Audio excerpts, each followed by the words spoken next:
Bismillahirrahmanirrahim. Assalamualaikum warahmatullahi wabarakatuh. Alhamdulillahi ala ihsani wa syukru lahu ala taufiqihi wa amtinani. Asyhadu an la ilaha illallah wahdahu la syarika lahu ta'ziman li sya'nih wa asyhadu anna Muhammadan abduhu wa rasuluhu da'ila ridwanih. Allahumma salli alaihi wa ala alihi wa ashabihi wa ikhwanih. Hadirin dan hadirat yang dirahmati oleh Allah Subhanahu wa taala, pada kesempatan kali ini kita akan membahas tafsir surat Al-Muddatsir ya. Surat Al-Muddatsir adalah surat Makkiyah. Bahkan dia termasuk surat Makkiyah itu turun di kota Mekah sebelum Nabi berhijrah ke kota Madinah. Dan dia termasuk surat yang awal-awal turun ya, bahkan pendapat yang lebih kuat bahwasanya surat yang pertama turun ada 5 ayat dari Al-Alaq, yaitu Iqra bismi rabbikal ladzi khalaq, khalaqal insana min 'alaq, Iqra wa rabbukal akram alladzi 'allama bil qalam, 'allamal insana ma lam ya'lam. 5 ayat tersebut. Kemudian setelah itu turun firman Allah, ya ayyuhal muddatsir qum fa'anzir, ya wa rabbaka fakabbir wa thiyabaka fatahhir, dan seterusnya. Sehingga surat Al-Muddatsir adalah surat yang kedua turun ya. Anda mengatakan bahwasanya surat Al-Muddatsir adalah surat yang keempat. Yang pertama adalah Al-Alaq, kemudian yang kedua Al-Qalam, yang ketiga Al-Muzammil. Tetapi dalam hadis yang sahih menguatkan bahwasanya surat yang kedua turun setelah Al-Alaq adalah surat Al-Muddatsir.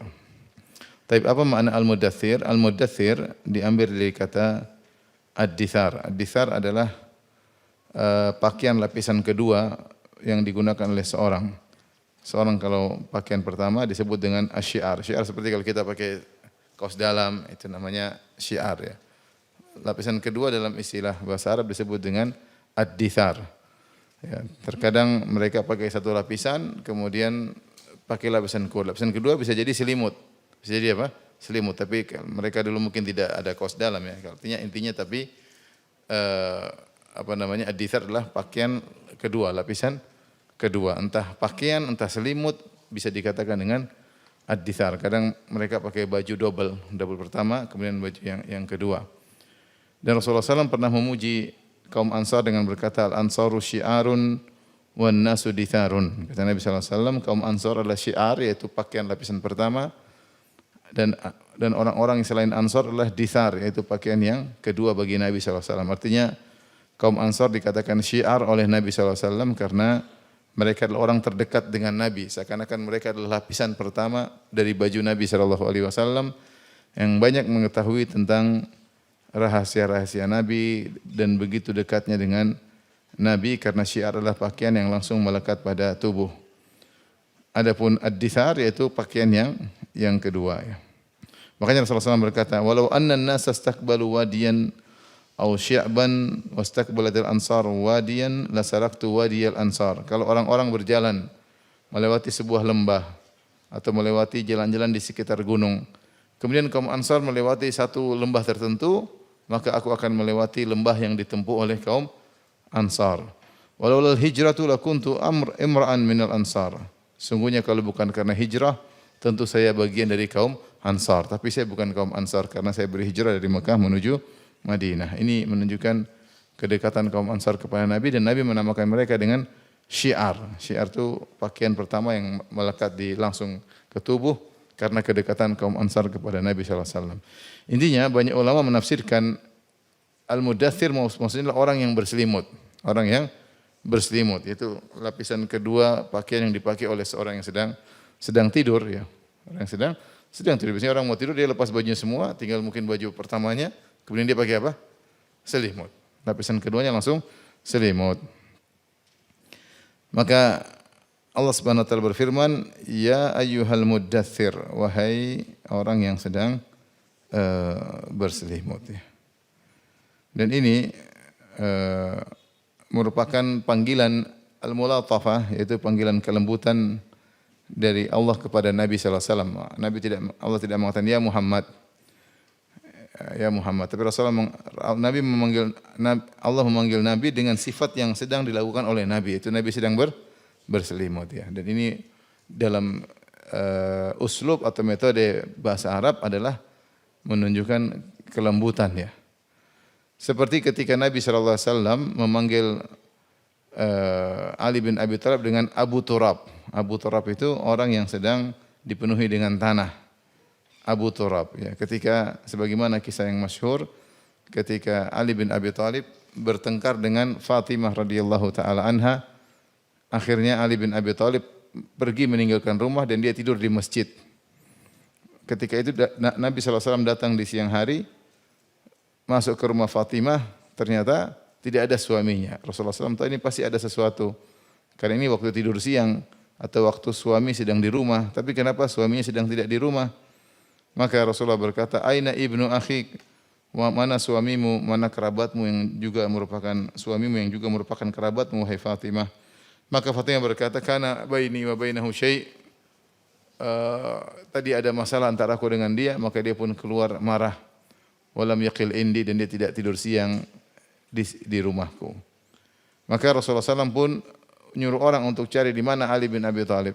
Maka ada seorang sahabat yang nyari, kemudian dia kasih tahu, huwa fil masjid. Ali bin Abi Thalib sedang di Masjid Nabawi tidur.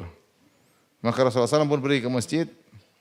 Kemudian ternyata Ali bin Abi Thalib sedang tidur dan ridaknya, selendangnya terlepas dan pundaknya penuh dengan pasir, dengan tanah. Maka Rasulullah SAW pun membersihkan tanah dengan tangannya yang mulia dari pundak Ali bin Abi Thalib. Rasulullah berkata, kum ya Aba Turab, wahai Abu Tanah, bangunlah. Wahai Abu Tanah, bangunlah ya. Jadi Rasulullah manggil dengan penuh kelembutan. Rasul tidak bilang ya Ali, tapi Rasulullah bilang ya Abu Turab. Itu panggilan kelembutan. Oleh karenanya Ali bin Abi Thalib dia punya beberapa panggilan, di antaranya adalah Abul Hasan karena anak pertamanya adalah Al Hasan. Kemudian di antaranya juga dia adalah dipanggil dengan Abu Turab ya, Abu Turab ya.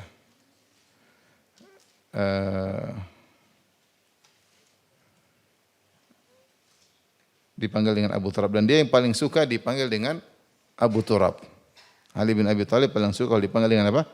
Abu Turab. Karena itu panggilan ketika dia sedang marah sama anaknya Nabi Fatimah, dan Nabi datang tidak membela Fatimah. Dan Nabi SAW malah memanggil dengan penuh kelembutan, kum ya Abu Turab, bangunlah wahai Abu Tanah ya. Nah, kira-kira demikian ketika Allah memanggil Nabi sedang berselimut, sedang tidur. Allah tidak mengatakan ya Muhammad, tapi Allah mengatakan ya ayyuhal muddaththir, wahai seorang yang sedang berselimut. Ini panggilan dengan sifat yang sedang dilakukan oleh orang tersebut ketika itu dia sedang berselimut. Seperti firman Allah ya ayyuhal muzzammil, sama mirip. Wahai orang yang sedang berselimut. Adapun sebab turun ayat ini sebagian dalam hadis, kata Nabi SAW, aku berdiam di Gua Hira, falamma qadaitu jiwari habattu. Ketika aku selesai dari Gua Hira, kemudian aku pun turun dari Gua Hira, fanuditu fanadhartu an yamini falam ara syai'an. Tiba-tiba ada yang manggilku. Aku melihat ke arah kanan, tidak ada seorang pun. Aku melihat ke arah kiri, kok tidak ada seorang pun yang manggilku, tapi ada suara memanggil. Aku melihat ke belakang, tidak ada seorang pun. Farafa'tu ra'si, aku pun angkat kepalaku melihat ke atas. Fa idzal malakul ladzi ja'ani bi Hira jalisun ala kursi. Tiba-tiba malaikat yang datang kepadaku ketika di Gua Hira, pertama kali datang itu bawa surat apa? Al-Alaq. Iqra bismi rabbikal ladzi khalaq. Malaikat tersebut datang lagi dan dia duduk di atas sebuah kursi antara langit dan bumi. Itu malaikat Jibril di atas kursi antara langit dan bumi. Faja'ithtu minhu ru'ban, aku pun ketakutan. Faraja'tu, aku pun kembali ke rumah. Faqultu daththiruni. Aku berkata kepada Khadijah, selimuti aku. Maka aku pun pakai selimut. Maka turunlah firman Allah, ya ayyuhal muddaththir, wahai lelaki yang berselimut. Kum fa'anzir, dan seterusnya sehingga firman Allah, warrujza fahjur. Intinya ini dalil menguatkan bahwasanya surat kedua yang turun setelah Iqra bismi rabbikal ladzi khalaq adalah ya ayyuhal muddaththir. Kemudian kata Allah, kum fa'anzir. Ayat kedua, kum fa'anzir. Bangkitlah dan berilah peringatan. Bangkitlah dan beri peringatan.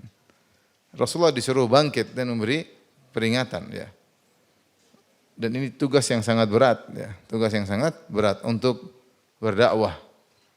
Para ulama mengatakan, Rasulullah sejak dikatakan kepadanya, kum fa'anzir, bangkitlah dan beri peringatan, Rasulullah SAW tidak pernah istirahat. Tidak pernah istirahat lagi, tidak pernah lagi santai-santai. Selalu sibuk dengan kegiatan sampai beliau meninggal dunia. Ya. Berdakwah, dimusuhi oleh kaumnya, dituduh yang tidak-tidak. Berdakwah ke sana kemari, pergi ke Mina. Di waktu masih di Mekah, pergi ke Mina mendatangi orang-orang Arab yang berhaji yang masih musyrik ketika itu. Rasulullah diusir, Rasulullah SAW dilarang oleh Quraisy untuk menyampaikan Al-Quran. Rasulullah ingin dibunuh. Rasulullah diracuni, Rasulullah SAW anak-anaknya diganggu sampai putri-putrinya diceraikan. Dan terus Rasulullah SAW tidak pernah berhenti dengan kegiatan-kegiatan karena firman Allah, kum fa'anzir, bangkitlah dan beri peringatan. Selama 23 tahun berdakwah di jalan Allah Subhanahu wa taala. Kemudian Rasulullah berfirman, wa rabbaka fakabbir, dan Rabbmu, kepada Rabbmu agungkanlah. Kepada Rabbmu agungkanlah. Sebenarnya Allah mengatakan, wa rabbaka fakabbir, ini dalil bahwasanya Rasulullah SAW ketika itu sudah diwajibkan salat. Maksudnya Allahu Akbar, salatlah engkau. Kabbir maksudnya takbirlah, maksudnya salatlah engkau. Meskipun belum wajib salat 5 waktu, karena wajib salat 5 waktu baru turun ketika Isra Mi'raj. Tapi Rasulullah SAW sudah mulai salat. Ada yang mengatakan sehari 2 kali, pagi dan petang. Ini sebagian ulama mengatakan demikian. Ada yang mengatakan maksudnya rabbaka fakabbir itu agungkanlah Rabbmu. Bahwasanya ketika kau berdakwah adalah untuk mengagungkan Rabbmu, bukan mengagungkan dirimu sendiri. Bukan agar orang mengeluh-elukan dirimu sendiri. Kalau ada dai yang berdakwah untuk mengeluh-elukan dirinya sendiri, muji-muji diri sendiri, dia nyaman ketika dipuji-puji orang, maka sungguhnya dia tidak sedang mengagungkan Allah tapi mengagungkan dirinya sendiri, ya. Lihatlah Syekh Al-Utsaimin rahimahullahu taala ketika datang ke UIM, Universitas Madinah, kemudian yang menjadi moderator adalah Syekh Abdul Razak hafizahullahu taala, maka Syekh ketika memuji Syekh Utsaimin, dia mengatakan akan menyampaikan kajian kepada kalian al-allamah. Al-allamah itu artinya orang yang sangat alim. Muhammad bin Shalih Al-Utsaimin, maka Syekh langsung marah ketika itu, uskut, dia bilang diam kamu. Jangan ngomong begitu. Itu Syekh langsung cerita sama kita. Dan Syekh Abdul Razak tidak bohong, memang Syekh Utsaimin orang paling alim ketika itu. Kalau bukan dia, Syekh bin Baz di Mamlakah Kerajaan Arab Saudi. Yang paling alim itu Syekh bin Baz dan apa? Syekh Utsaimin. Maka dia mengatakan akan menyampaikan nasihat al-allamah, orang yang sangat alim. Tapi Syekh Utsaimin serta-merta bukan dibuat-buat marah. Uskut, diam kamu. Dan itu pelajaran bagi Syekh Abdul Razak hafizahullahu taala. Ada orang dipuji-puji santai malah ketawa-ketawa. Lanjut. Nah ini itu namanya muji diri sendiri. Dia bukan mengagungkan Allah, mengagungkan dirinya sendiri. Oh kamu wali, oh iya saya wali. Oh wali top, oh wali kutub, iya benar. Repot kalau begitu. Ya. Dan itu tidak kita temukan pada ulama-ulama kita yang seperti itu. Enggak ada yang suka dipuji-puji. Mungkin dia terkadang tidak bisa bicara ketika yang muji mungkin pejabat, mau apa lagi. Tapi kalau selama yang bisa diomelin, diomelin ya. Oleh karenanya, seorang berdakwah bukan untuk mengagungkan dirinya, tapi untuk mengagungkan siapa? Allah Subhanahu wa taala. Syekh Muhammad bin Abdul Wahhab rahimahullah taala ketika menafsirkan firman Allah Subhanahu wa taala, "Qul hadhihi sabili ad'u ila Allah." Katakanlah wahai Muhammad dalam surat Yusuf, katakanlah Muhammad, ini adalah jalanku, aku menyuruh kepada Allah. Kata beliau, ini tanbih peringatan agar orang yang berdakwah ilallah, kepada Allah. Bukan kepada dirinya, bukan kepada yayasannya, bukan kepada golongannya, tetapi kepada Allah. Semuanya yayasan, golongan, majelis taklim, itu semua sarana. Semua sarana. Jangan sampai kita berdakwah kepada sarana, tapi kita berdakwah kepada tujuan. Tujuan adalah Allah Subhanahu wa taala. Apalagi berdakwah kepada diri sendiri. Makanya Syekh Muhammad Wahab kemudian berkata, "Di anna katsiran walau kana yad'u ila al-haq wa huwa yad'u ila nafsihi." Kata Syekh, karena banyak orang meskipun dia yang disampaikan adalah Al-Qur'an dan Sunnah, tapi ternyata include dia mengajak orang untuk kepada dirinya.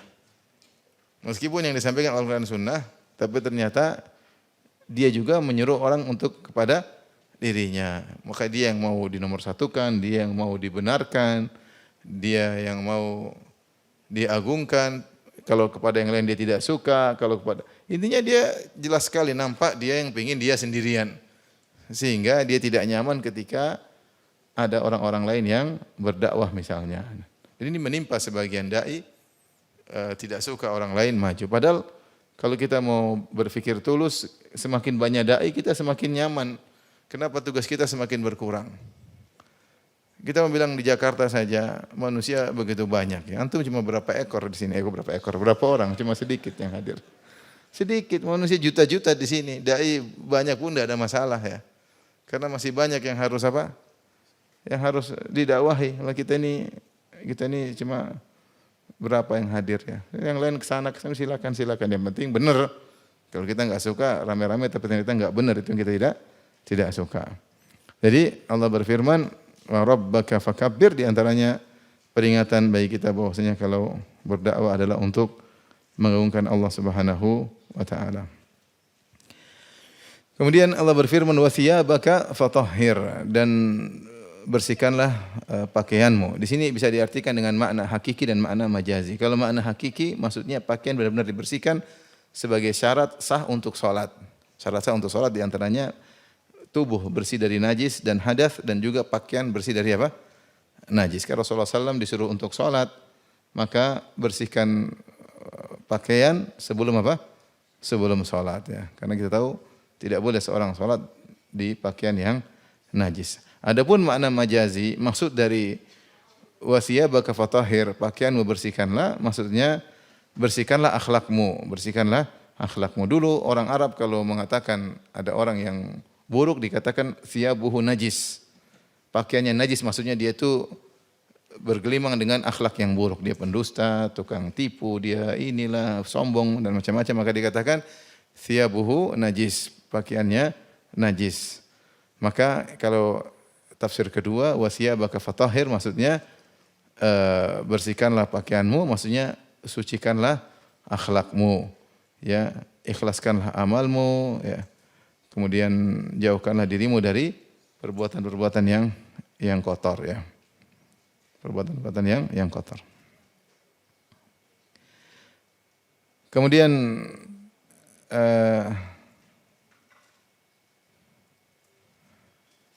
Allah berfirman warrujza fahjur, dan perbuatan keji tinggalkanlah. Warrujza fahjur. Ada dua qiraah, rujza dengan rijza ya. Adapun ar-rujza artinya berhala. Sebagaimana kita baca dalam qiraah kita warrujza, yaitu tinggalkanlah berhala, yaitu tinggalkanlah segala penyembahan terhadap berhala. Ya, artinya peringatan. Rasulullah SAW tidak pernah menyembah berhala. Rasulullah SAW tidak pernah menyembah berhala, tapi disuruh untuk meninggalkan penyembahan terhadap berhala ya.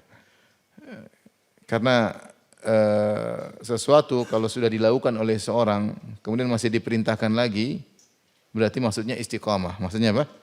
Istiqamah. Atau semakin ditambah kualitasnya. Itu kaidah. Sesuatu kalau seorang sedang melakukannya kemudian disuruh lagi, berarti suruhnya istiqamah atau ditambah kuantitas dan kualitasnya. Seperti kalau seorang, kita alhamdulillah sudah di atas jalan yang lurus, di atas Islam, kemudian kita berdoa ihdinas siratal mustaqim, tunjukkanlah kami jalan lurus. Kita sudah istiqamah, iya. Maksudnya itu, ya Allah, tegarkanlah kami dan tambahkanlah istiqamah kami, bukakanlah kami pintu kebaikan. Seperti Allah mengatakan, ya ayyuhalladzina amanu aminu billahi wa rasulih. Wahai orang yang beriman, berimanlah. Allah mengatakan wahai orang yang beriman apa? Berimanlah. Maksudnya apa? Sudah beriman disuruh beriman lagi.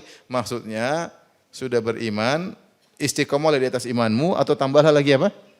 Imanmu. Karena dia sudah beriman. Beda kalau orang belum beriman, dibilang berimanlah, maksudnya suruh beriman. Jadi kaidah demikian. Kalau sudah sesuatu dilakukan, kemudian disuruh lagi, berarti disuruh istiqomah atau disuruh apa?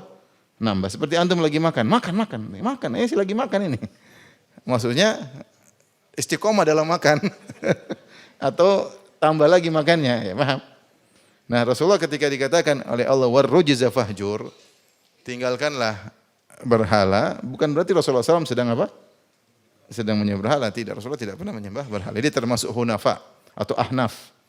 Ketika di zaman tersebut sebelum Rasulullah SAW diutus menjadi seorang nabi, ada sekelompok orang namanya al-ahnaf, yaitu orang-orang yang tidak pernah menyembah berhala. Di antaranya Rasulullah SAW, di antaranya Waraqah ibnu Naufal. Belum ada nabi, belum ada rasul, tapi mereka tidak menyembah berhala. Maka firman Allah warrujza fahjur, tinggalkanlah penyembahan berhala, maksudnya istiqomalah dan benar-benar jauhilah atau ditambah, yaitu kualitasnya jangan sampai menyembah berhala sedikit pun. Ada yang mengatakan qiraatnya warrijza. Warrijza adalah perbuatan maksiat maksudnya, perbuatan buruk. Artinya warrijza fahjur, maka tinggalkan segala perbuatan maksiat. Sama, Nabi juga tidak sedang melakukan maksiat, tapi ini penekanan untuk istiqamah atau semakin tinggi kualitas untuk tidak melakukan maksiat sama sekali ya. Dan dua-duanya adalah qiraah yang mutawatirah. Ini semua nasihat kepada Nabi sallallahu alaihi wasallam. Kemudian kata Allah Subhanahu wa taala, tamnun tastakthir, wala tamnun tastakthir. Di sini ada 3 pendapat, di antaranya maksudnya pertama, janganlah kau memberikan sesuatu dengan harapan agar diberi balasan lebih banyak. Artinya kalau kau berbuat baik sama orang, jangan kau harap dibalas dengan lebih apa? Banyak. Berbuat baiklah kepada orang, jangan untuk istighfar, untuk dapat banyak balasan ya. Udahlah kasih aja mangga, nanti kita dikasih durian sama dia. Jangan. Berbuat baik aja, enggak usah berharap apa? Balasan. Berbuat baik karena Allah Subhanahu wa taala. Enggak usah mengharap imbalan ya. Apalagi tambalan ya. Jangan. Pokoknya kita berbuat baik aja. Allah sudah tahu, selesai urusan. Pendapat yang kedua mengatakan wala tamnun tastakthir, jangan engkau ketika sudah melakukan berdakwah, jangan kau menganggap ini perbuatan yang sudah hebat kau lakukan di hadapan Allah Subhanahu wa taala. Jangan kau merasa dirimu telah berbuat banyak ya.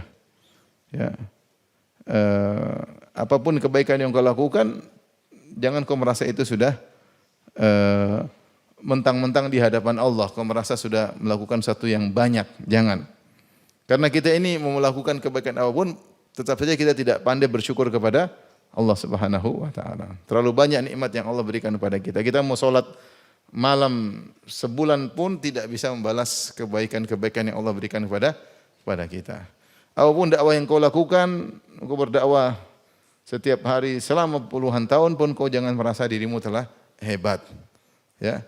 Rasulullah SAW ketika salat sampai kaki beliau bengkak-bengkak, beliau hanya mengatakan afala akunu abdan syakura. Kenapa aku tidak menjadi hamba yang pandai bersyukur? Lihat nikmat yang kita rasakan sekarang. Ibadah yang kita bandingkan dengan nikmat, ibadah kita terlalu sedikit. Kita sudah masih hidup alhamdulillah, sehat alhamdulillah, punya istri alhamdulillah, punya istri alhamdulillah, punya anak-anak alhamdulillah, punya banyak sekali. Punya mobil alhamdulillah, kemudian punya motor alhamdulillah. Kalau enggak punya motor masih bisa jalan kaki alhamdulillah. Banyak kenikmatan, masih ngaji alhamdulillah, masih mata masih sehat, masih bisa melihat, masih ketemu teman-teman, masih bisa makan pagi, makan siang, makan malam, alhamdulillah. Ada orang duit banyak nggak bisa makan 3 kali sehari, ya. Sakit ya. Nikmat terlalu banyak, ya. Terus kita syukurnya apa? Waduh, syukurnya sangat apa? Sedikit. Salat 5 kali sehari aja ngerjakannya malas-malas. Di antara cara kita untuk khusyuk dalam salat, kita kalau salat kita mau terima kasih, meskipun itu kecil.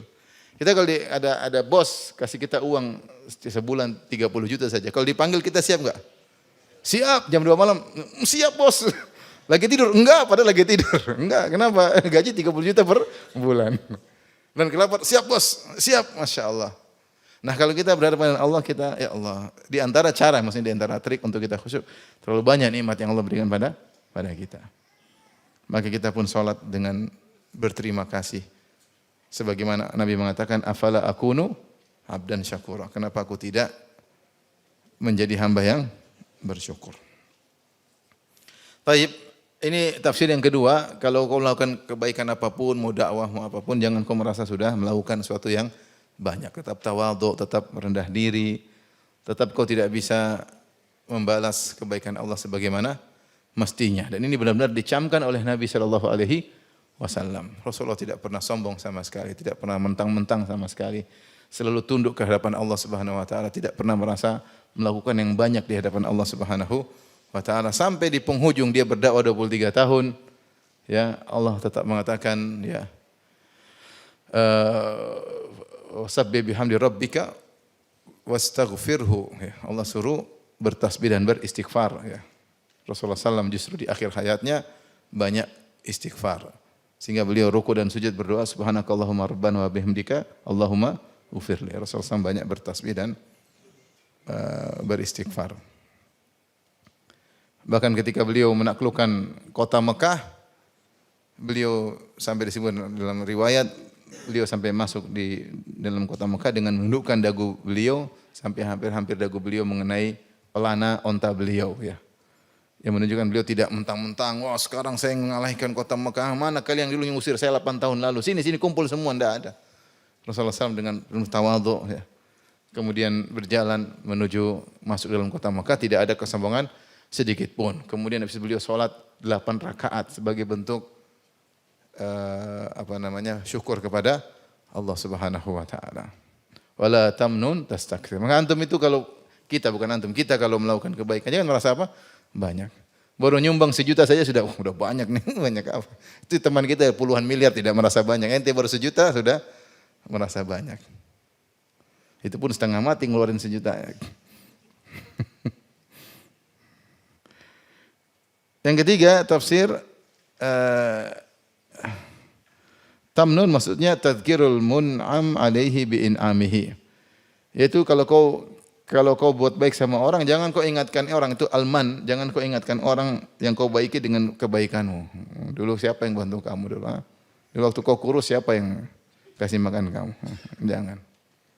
Jangan. Kecuali orang tua kepada anak, enggak apa-apa. Kenapa enggak apa-apa? Karena itulah Allah yang selalu ingat-ingatkan. Kita menjalankan perintah Allah Subhanahu Wa Taala. Jadi ada dua, asalnya kita enggak boleh ngingatin kebaikan kepada orang lain. Sudah, kalau kita melakukan kebaikan kita enggak usah, namanya man, sebut-sebut. Ya ayyuhalladzina amanu la tubtilu shadaqatikum bil manni wal adza. Jangan batalkan sedekahmu dengan al-man wal adza. Al-man aja nyebut-nyebut saja bisa membatalkan apa? Sedekah, ya. Apalagi kalau menyakiti, ya. Jadi enggak boleh seorang, saya dulu bantu kamu, saya dulu bantu ini, saya bantu ini, enggak boleh. Tapi kalau orang tua kepada anak boleh. Kita bilang anak kita, nak dulu ibumu yang ngandung kamu, dulu bapak yang, supaya dia berbakti kepada orang tua. Sebagian ulama mengatakan boleh suami sama istri. Supaya istrinya enggak kurang ajar. Sebagian, tapi saya masih ragu, saya pernah baca, cuma saya lupa baca di buku mana. Suami boleh ingatkan istrinya, kamu dulu begini, kamu enggak boleh begitu. Saya sudah begini, itu boleh. Karena istri suka lupa. Karena dalam hadis Rasulullah SAW mengatakan, ya ma'syaran nisa tasaddaqna, wahai para wanita bersedekahlah, fa inna kunna aktsara hatabi jahannam. Sungguhnya kalian para wanita kebanyakan penghuni neraka jahanam. Ada seorang wanita berkata, 5 ya Rasulullah, kenapa ya Rasulullah? Kata Rasulullah SAW, li'anna kunna takfurnal asyir, karena kalian suka kufur, yaitu ingkar dengan kebaikan apa? Suami. Oleh karena supaya dia tidak terjumus dalam kekufuran, ingkar kepada kebaikan suami, dan sebenarnya mengatakan disebut kufur itu merupakan dosa besar, dan itu makanya sebab masuk neraka jahanam, maka tidak mengapa seorang suami mengingatkan agar dia tidak lupa. Mungkin dia bilang, kamu enggak ingat dulu, saya enggak begitu. Ingat, saya dulu begini. Bukan untuk menyakiti dia, enggak. Tapi untuk apa? Mengontrol dia supaya dia tidak terjerumus dalam dosa besar. Tuh, ini yang beli siapa? Ini yang beli siapa? Tuh gemuk, siapa kasih makan? Ingatin biar dia lupa diri, dia perempuan lupa diri, lupa bahwasanya. Maka tidak boleh kita mengingatkan kebaikan kita kepada orang lain kecuali 2 orang. Orang tua terhadap apa? Anak, suami. Tapi ingat, itu pun suami pada istri, orang tua pada anak bukan untuk menyakitinya, bukan. Tapi supaya dia berbakti kepada orang tuanya, bukan untuk menyakiti. Kamu kurang ajar, bukan, untuk agar dia terkontrol kembali lagi kepada jalan yang lurus, ya. Karena wanita harus sering diingat-ingatkan. Lupa kadang, lupa diri. Ibu-ibu dengar ibu-ibu? Dengarnya setengah-setengah.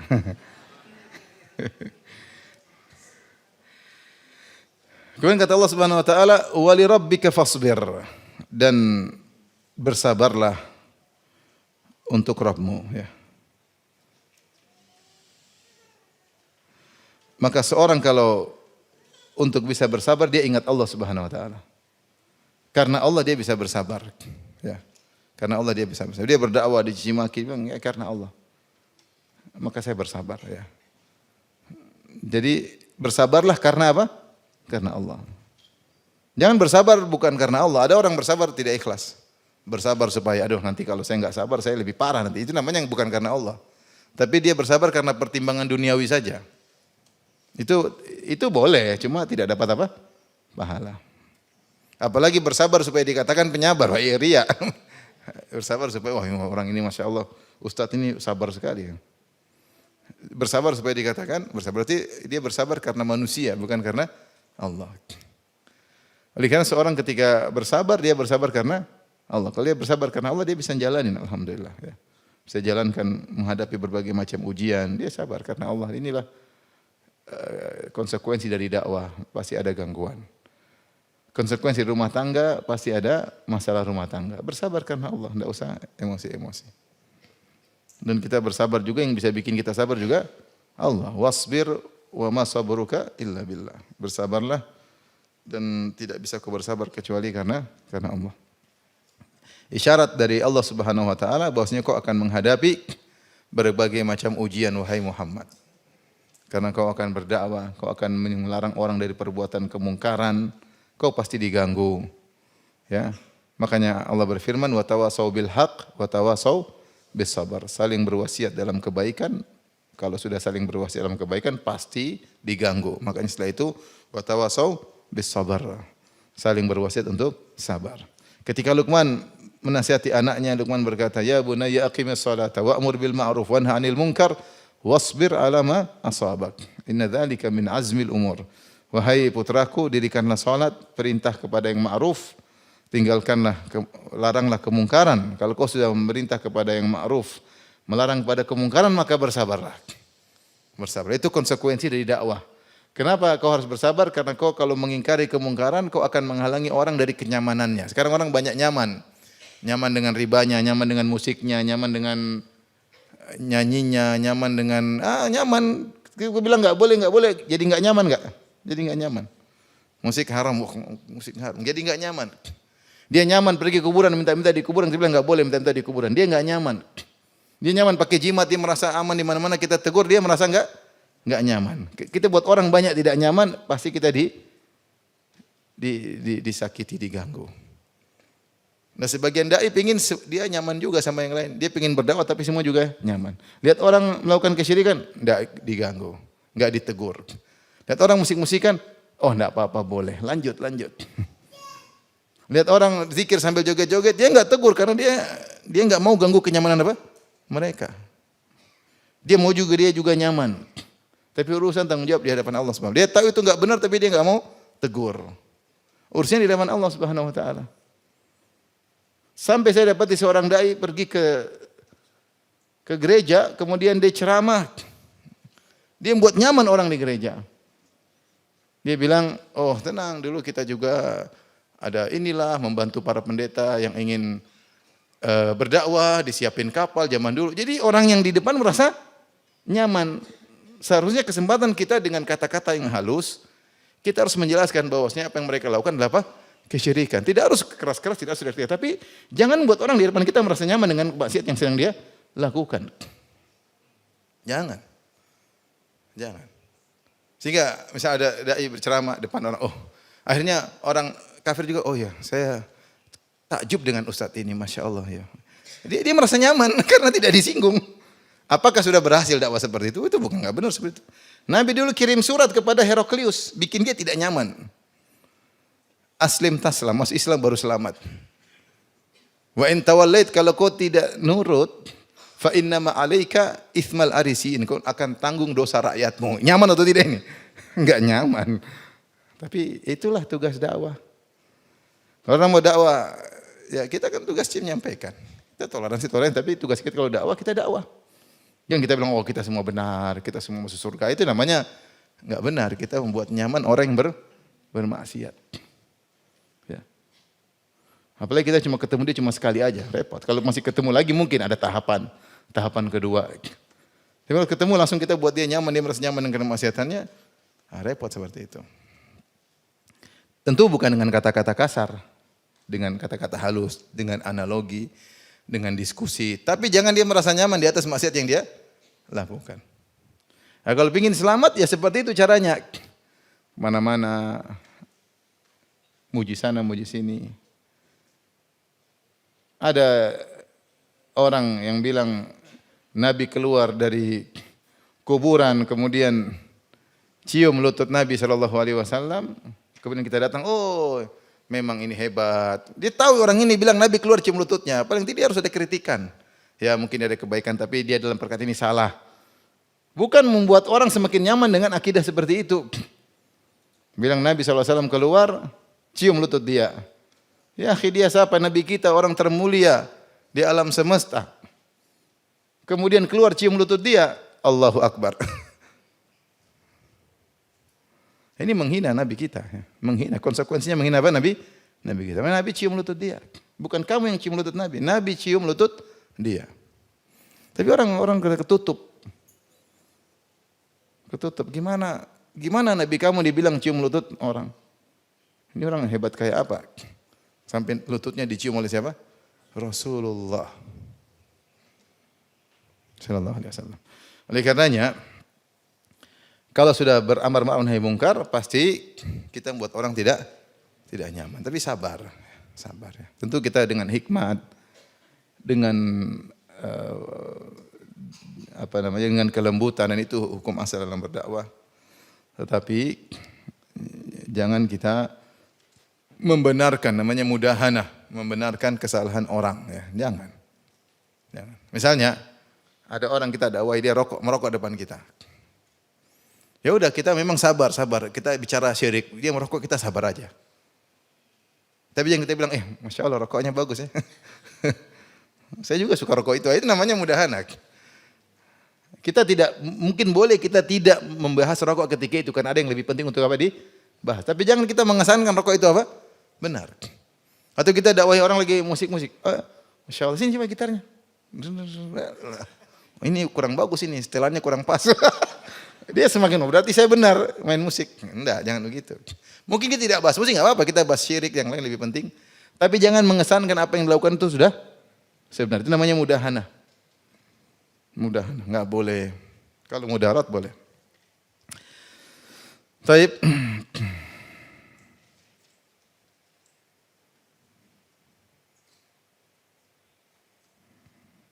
Inilah 6 wasiat Allah Subhanahu wa taala kepada Nabi sallallahu alaihi wasallam. Qum fa anzir wa rabbaka fakabbir wa thiyabaka fatahhir wa rujza fahjur wa la tamnun tastakthir wa li rabbika fasbir.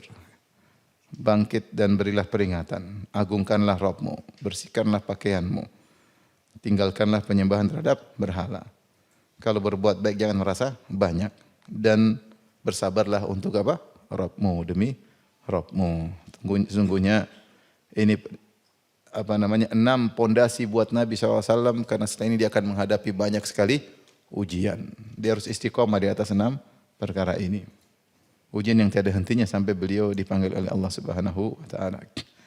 Kemudian Allah berfirman setelah itu, fa idza nuqira fin naqur. Maka apabila sangkakala ditiup.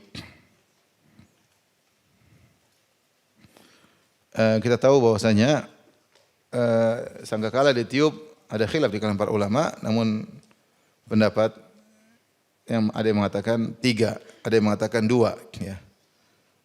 Tiupan pertama fasa'iq man fis samawati man fil ard. Ada yang mengatakan yang pertama tiupan faza, bikin orang takut. Kemudian setelah itu dicabut nyawa. Kedua, kemudian ketiga dikembalikan ruh. Ya.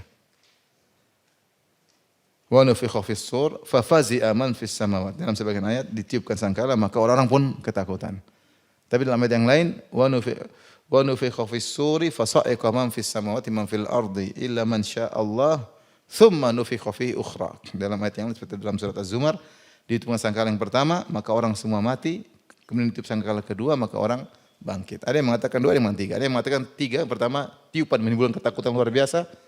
Tiupan kedua mematikan. Tiupan ketiga membangkitkan. Tapi Allah alam bisawab, pendapat yang lebih kuat dua tiupan. Adapun tiupan sa'ak dan tiupan fazi' itu satu. Ya, ditiup sangkala maka ketakutan terlebih dahulu baru kemudian apa? Kematian. Karena Allah dalam ayat yang lain menyebutkan cuma dua. Fa idza nuqira fin naqur, ketika ditiupkan di sangkakala, yaitu malaikat Israfil. Nabi SAW berkata, kaifa an'amu wa sahibul qarni qadil taqamal qarna. Bagaimana saya bisa nyaman hidup tentram sementara malaikat peniup sangkakala sudah meletakkan mulutnya di sangkakala siap untuk meniup. Wahana jabhatahu, dan dahinya sudah dimiringkan, lihat ke atas siap untuk apa? Meniup. Thumma aqbala bi udhunihi yastami'u mata yu'maru bis sayhah. Dia sambil menunggu kapan diperintahkan untuk meniup. Fashtadda dzalika ala ashabihi. Ketika Nabi menyampaikan ini, para sahabat merasa berat. Fa amarahum an yaqulu hasbunallah wa ni'mal wakil. Maka Nabi suruh untuk mengatakan hasbunallah wa ni'mal wakil, yaitu sudahlah, kita hanya mampu beramal seperti ini, kita serahkan kepada Allah. Kapan saja Allah tiup malaikat tiup sangkala, kapan saja kita dimatikan, hasbunallah wa ni'mal wakil. Mau melakukan amal soleh susah lebih banyak daripada yang bisa kita lakukan. Kita hanya pasrah, ya Allah, amalku cuma segini, kepada Engkau lah kami berserah diri. Cukuplah Engkau bagi kami, penolong kami. Allah kemudian berfirman, fadzalika yauma idzin yaumun asir.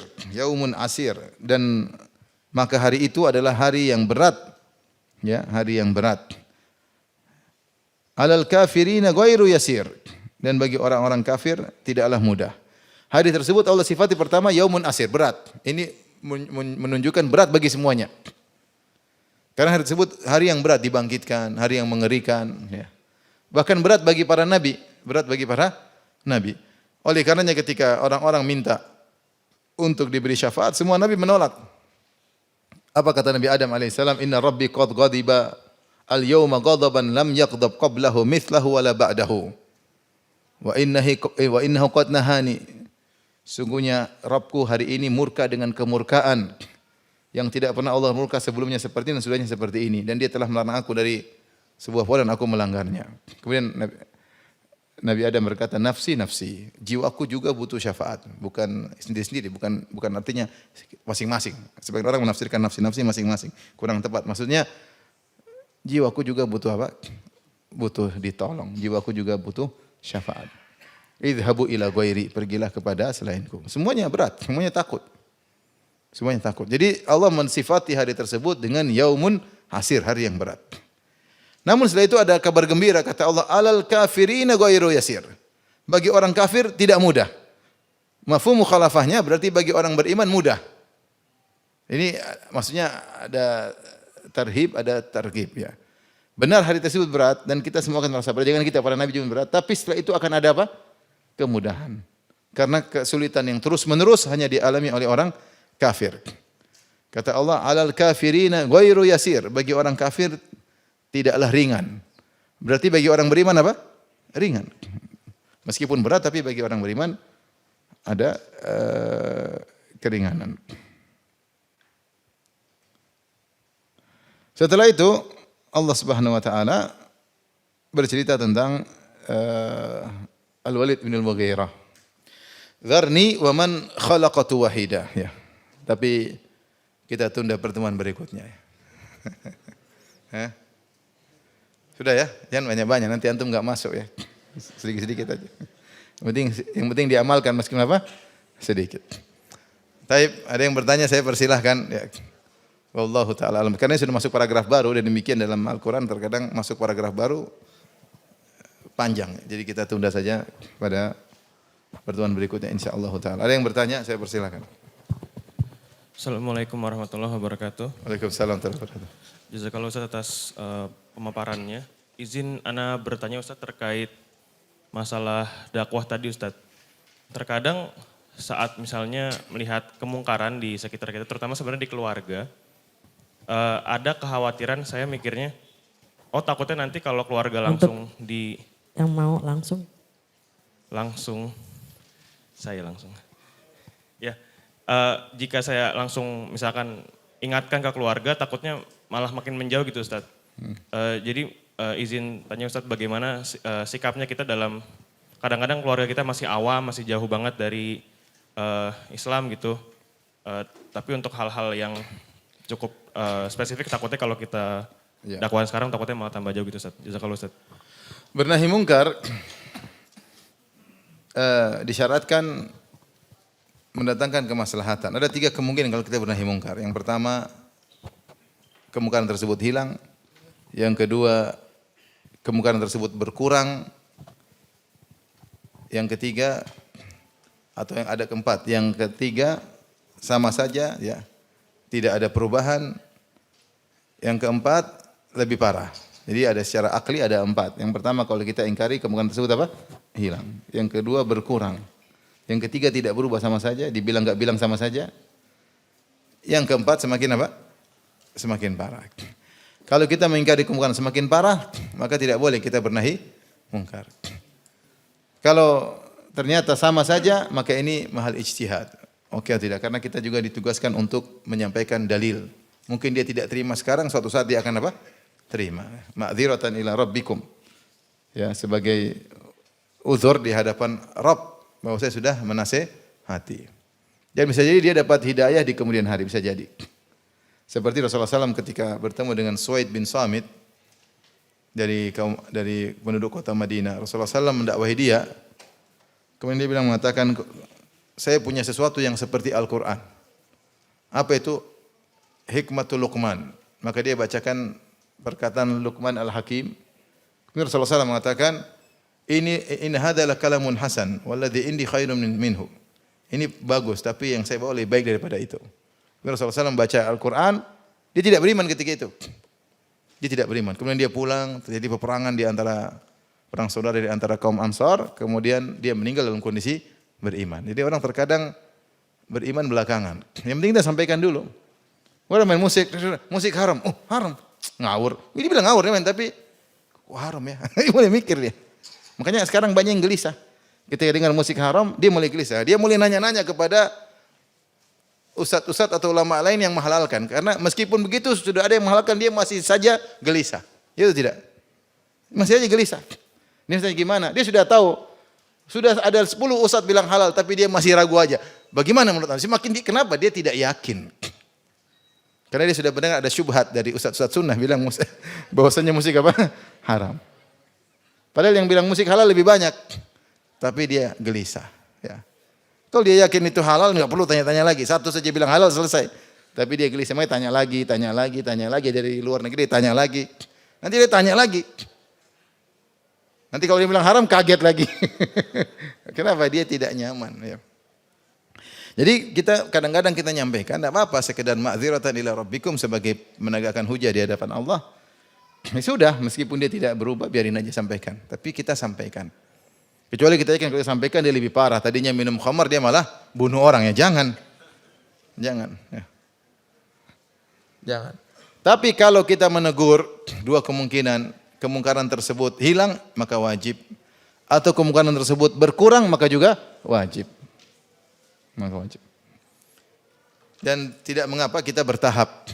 Tidak harus langsung, ada yang lebih utama kita tegur, atau pada pertemuan kedua. Yang penting tidak boleh mudahana. Mudahana itu apa? Mengesankan apa yang dilakukan itu benar, itu enggak boleh. Tapi kalau menunda mudarat itu enggak ada masalah. Itu enggak ada masalah ya. Tapi kalau saya kadang-kadang ngobrol sama orang, Ustaz itu gimana Ustaz Sunan? Padahal ini kan boleh, itu kan boleh. Saya enggak mau bilang iya. Saya bilang enggak. Kalau saya bilang iya berarti buat dia senang. Ya, tapi itu mudahana enggak boleh. Enggak begitu. Saya bilang gitu, enggak begitu. Ya memang dia ada ini, tapi enggak begitu juga ya. Maksudnya jangan kita mengesankan kemungkaran menjadi apa? Benar, enggak boleh. Baik, ada lagi yang bertanya? Ibu-ibu? Saya Ustaz. Ibu dulu, ibu ada ibu? Gantian. Ibu ada, oh kertas ya, sebentar. Sebentar ya, gantian. Ibu tertulis Ustaz. Oke. Apa yang harus kita lakukan bila kita di dalam acara lalu ada membacakan doa bersama? Ya doa bersama tidak mengapa. Ada yang doa kita aminkan boleh, tidak jadi masalah. Angkat tangan juga boleh. Bukan kebiasaan Rasulullah tapi boleh-boleh saja. Sesekali doa ada yang mengaminkan, tidak ada masalah. Izin bertanya Ustaz, doa sahih yang seperti apa yang jika kita sedang ziarah kubur ya, ke keluarga kerabat, kita bisa doa seperti yang diajarkan oleh Nabi ya. Aisyah bertanya kepada Nabi apa yang diucapkan kalau sedang berziarah kubur. Kita mengucap assalamualaikum ahla diyar minal muslimin wal mu'minin wa inna insyaallah bikum lalahiqun as'alullaha lana wa lakumul afiyah. Ini doa yang diajarkan Nabi, doa yang paling terbaik. Keselamatan bagi kalian wahai penghuni kubur dari kaum muslimin kaum mukminin dan kami pasti nyusul kalian. Inna insyaallah di sini ditahqiq bahwasanya kami pasti nyusul kalian. Dan kami mohon kepada kami keselamatan bagi kalian. Itu doa mengingatkan kita bahwasanya kita bakalan mati seperti mereka. Dan kita minta keselamatan untuk kita untuk. Setelah itu kita berdoa sendiri bebas tidak apa-apa. Tapi ada doa itu. Asalnya doa kita boleh doa apa saja. Asalnya doa boleh doa apa saja. Tapi kita jangan tinggalkan doa yang diajarkan oleh Nabi tersebut.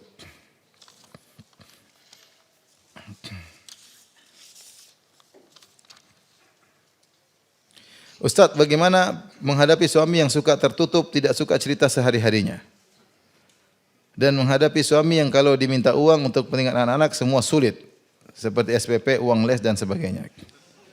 Atau misalnya ada pakai uang istri, dikala diingatkan hanya iya, tapi tidak terbayar. Mohon bantu solusi. Aduh. Solusi gimana caranya?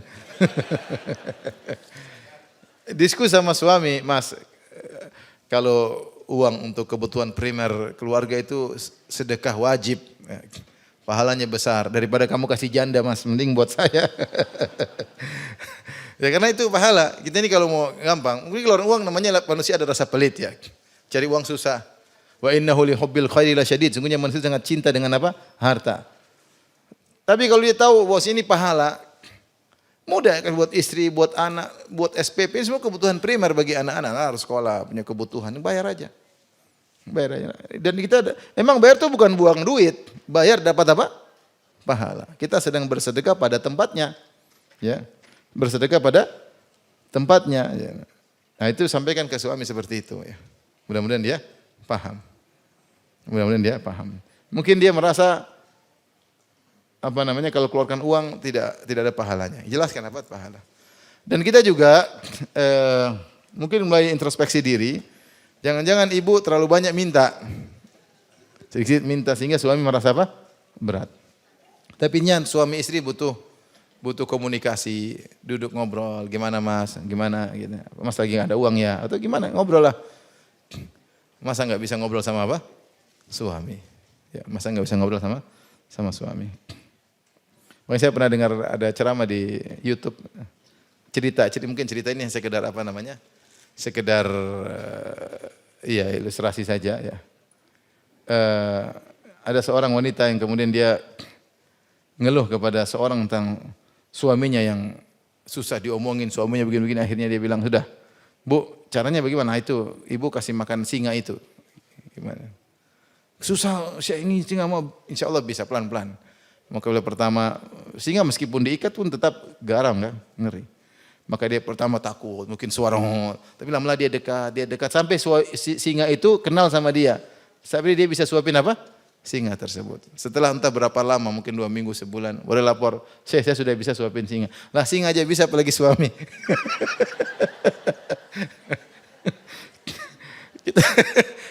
Ibu punya trik lah untuk menjadikan suami dari singa jadi kucing itu bisa sebenarnya. Gimana? Harusnya bisa. Tapi intinya komunikasi itu penting. Bangun komunikasi. Gimana caranya? Dia mungkin lagi ini pijit dulu. Mas gimana hari? Cerita dong. Saya senang pengen dengar cerita Mas hari ini ada apa. Saya bete di rumah, boring. Cerita dong ada apa. Ambil hati suami bisa. Mas, SPP belum bayar. Lagi gimana dia mau?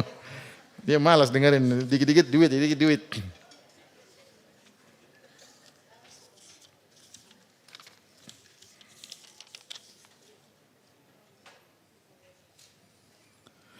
Ustadz mau nanya, kenapa setelah umur 60 tahun ke atas ilmu-ilmu yang sudah didengar kok cepat sekali lupa?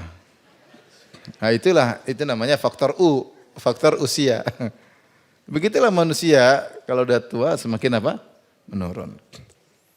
Tapi mungkin di antara nasihat sering baca Al-Quran. Baca Al-Quran biasanya orang ingatannya tidak mudah pikun, tidak mudah ngelantur ya. Tapi itu wajar ya, itu wajar. Kemampuan sebagaimana otak itu organ, sebagaimana tangan dan organ tubuh semakin lemah. Dan Allah mentakdirkan organ tubuh kita semakin lemah agar kita ingat mati. Kalau organ tubuh kita kuat terus kita lupa mati, kita lupa diri. Tapi kita buat mata jadi lemah. Umur 40 tahun ternyata kolesterol mulai naik, gula mulai apa? Naik. Saya kemarin ditanya, Ustadz gimana kolesterol? Teman dekat saya bilang. Jadi kalau kita sehat terus lupa diri. Tapi Allah bikin apa? Seperti itu agar kita ingat bahwasanya kita ini ada ujungnya. Dan mulai kita perbaiki diri.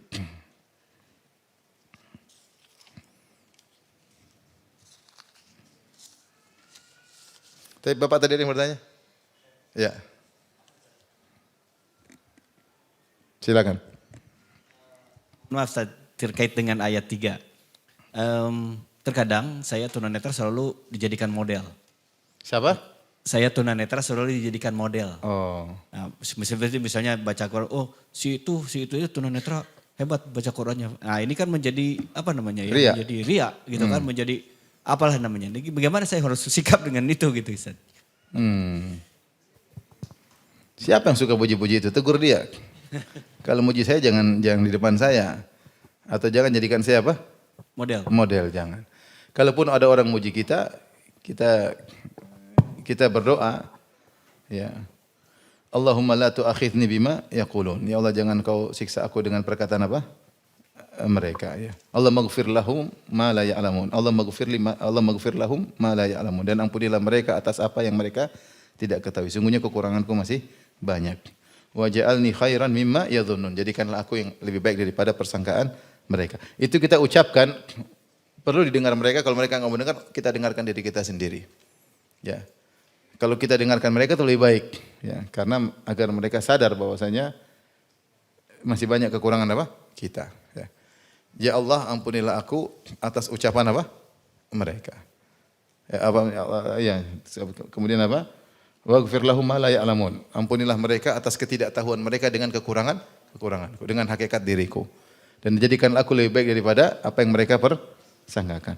Dan kita berdoa kepada Allah agar jadikan ikhlas. Allahumma inni a'udzubika an usyrika bika syai'an a'lamuhu wa astaghfiruka lima la a'lamu. Ya Allah, aku berlindung kepada Engkau dari syirik yang aku sadari dan syirik yang aku tidak sadari. Atau kita baca dengan doa yang diriwayatkan dari Umar bin Khattab. Allahumma ja'al amali kullahu salihan wa ja'alhu liwajhika khalisan wa la taj'al li ahadin fihi syai'a. Ya Allah, jadikanlah amalanku semuanya saleh, itu ikhlas sesuai sunnah Nabi. Dan jadikanlah seluruh amalanku hanya mengharap wajahmu dan jangan jadikan sedikit pun dari amalku untuk selain Engkau. Ada semuanya karena Allah Subhanahu wa taala. Jadi tidak apa-apa, mungkin antum sampaikan kepada jangan gitu terus saya malu digituin ya. Saya malu digituin ya. Kalau kamu bilang jangan depan saya, siapa? Saya malu. Tapi demikian saja karena saya mau pergi ya dari tempat ini ke tempat yang berikutnya. Semoga Allah mengampuni dosa-dosa kita semua. Subhanakallah bihamdik asyhadu an la ilaha illa anta astaghfiruka wa atubu ilaik. Assalamualaikum warahmatullahi wabarakatuh.